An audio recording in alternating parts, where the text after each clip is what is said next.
What is up, everybody? There's another glorious day of living free. I think today we're gonna do a little cost breakdown. All right, so like I said, we are gonna break down the costs here that we got going on. Let's do a little background first. We had a house that we sold, so that's where the bulk of this came from. So with the land, we didn't want to go any further into debt. We were looking around and there was nothing that we could afford without taking out another loan from the bank. Like no house that was already built and everything, you know, we would need to take another loan out, and we didn't want to do that. So we started looking at raw land, and we found this chunk here. We found it on our own, I believe. It was literally 3.5 miles from our old house up the road, so it worked out perfect. It's 9.5 acres. All that was here to begin with was just this dinky little four-wheeler trail that looped around and went all the way up to the top of the mountain that you've seen in previous videos. So once all said and done, the land was $63,000, which was a pretty good deal for around here. There isn't a ton of land for sale. The housing around here, it seems to be a shortage just because so many people have moved here in recent years.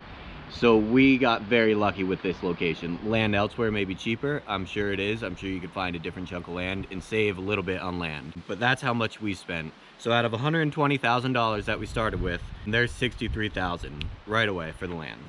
And then we'll move into the basics, or what I presume to be the basics. We needed water, we needed power, and we needed a septic system. In the state of Idaho, you have to have a septic system. Anywhere you should have a septic system that's somewhat engineered.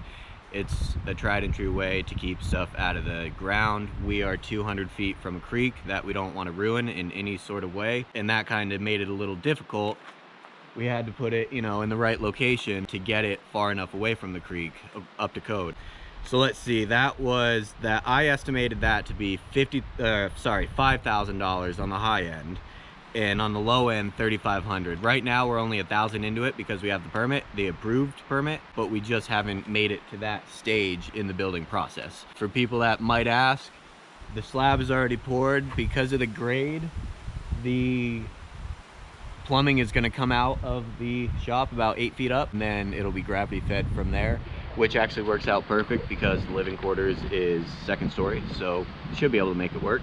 And then we'll move back to the well. I estimated the well to be $13,000 on the high end and $9,000 on the low end, $9,000. That turned out to be $11,000.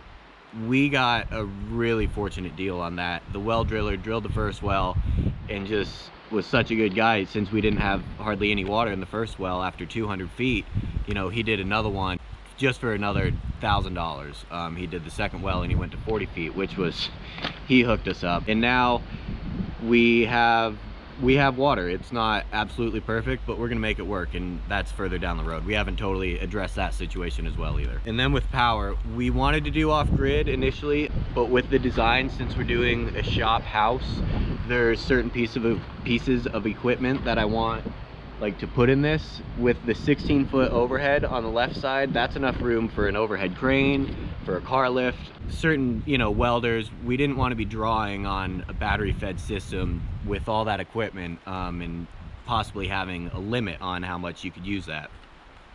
It worked out well because there's an easement that crosses our land with the local power company, so they came in and they did power for $8,000 total. I think that was the same thing. The initial permit was pretty expensive. I think that was like $1,000 or $1,200, and then they wrote the whole job for you. They explained what they're gonna do. So they came in and it was another $7,000 after that. Yeah, for a total of $8,000.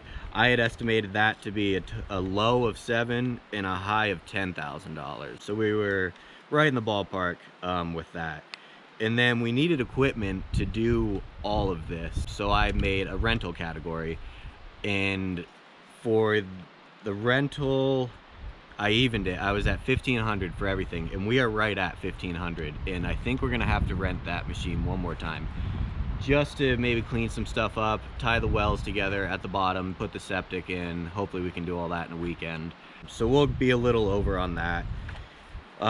Let's see, so for plumbing, electrical, propane, in a miscellaneous category, I estimated all of those to be at $1,000 each.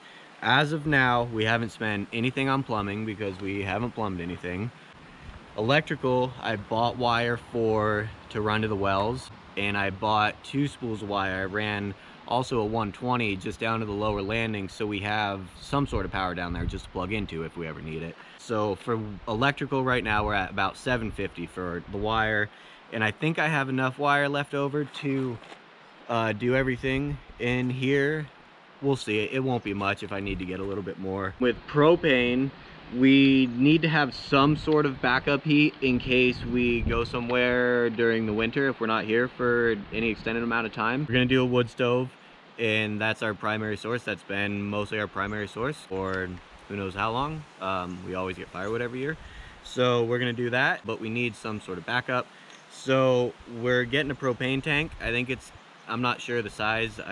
Somewhere around $1,000 to buy it. You can do a lease, but we want to own it. So that's at 1,000, and miscellaneous is at 1,000. Blades, bits, hardware, screws, stuff like that. And I don't know where we're at. I'd say we're probably halfway there on that one. But I said we were gonna get back to the shop, and I want to talk about that. So we're overbuilding this shop. It's a 16-foot ceiling total that we're splitting on the left-hand side here and doing 1,000 square feet of living quarters. We didn't want the living quarters on the same level as everything as the shop. For aesthetics, for one, it gets us up and above where it gets us a better view when we're going to be looking out. So this whole thing is big. You could save a lot of money by doing a smaller version. We just saw an opportunity where we could do this debt-free, you know, include it with everything, and we jumped on it. So this is very overbuilt. And then same thing with the trusses. The trusses are very unique.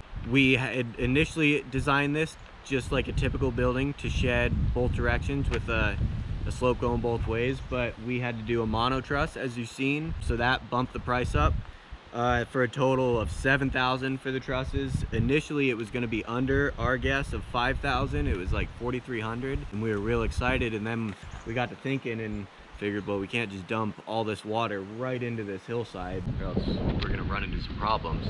So we were a little over there. For a total, you know, we got $15,000 for the structure of the shop, and then $7,000 for the trusses, $22,000 total. So it's, like I said, it's overbuilt. I think you can save a lot of money right there. And then cement, we just did the cement. We, on both the low and the high, same thing, $5,000 straight across. $5,300 is what it came out to be, all said and done. So we were pretty close on that, little bit over, but pretty much in my ballpark. So for my high ballpark, this is months ago when we were estimating. On the high end, I estimated it to be $124,500. On the low end, I estimated it to be $112,000.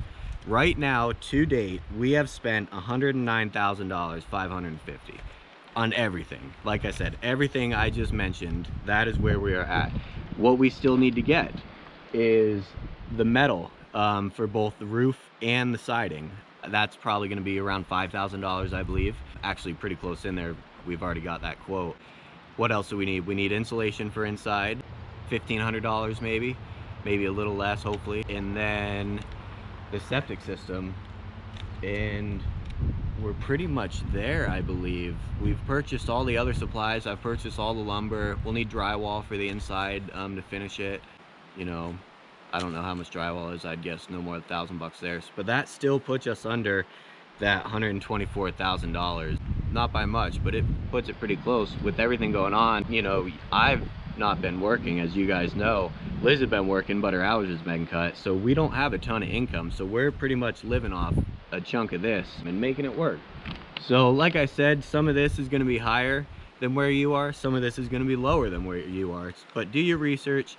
It's pretty easy to call people and get a quote, and you know, call multiple people. I was calling everybody that I could in our local area just to get quotes, and then you can kind of do an average and see where you're at on all of that. And we're trying to be super transparent. When I was researching it, there weren't many videos where like somebody had built something and they said, yeah, you know, for what we're doing here, this is what it cost me. Well, thank you for watching this video.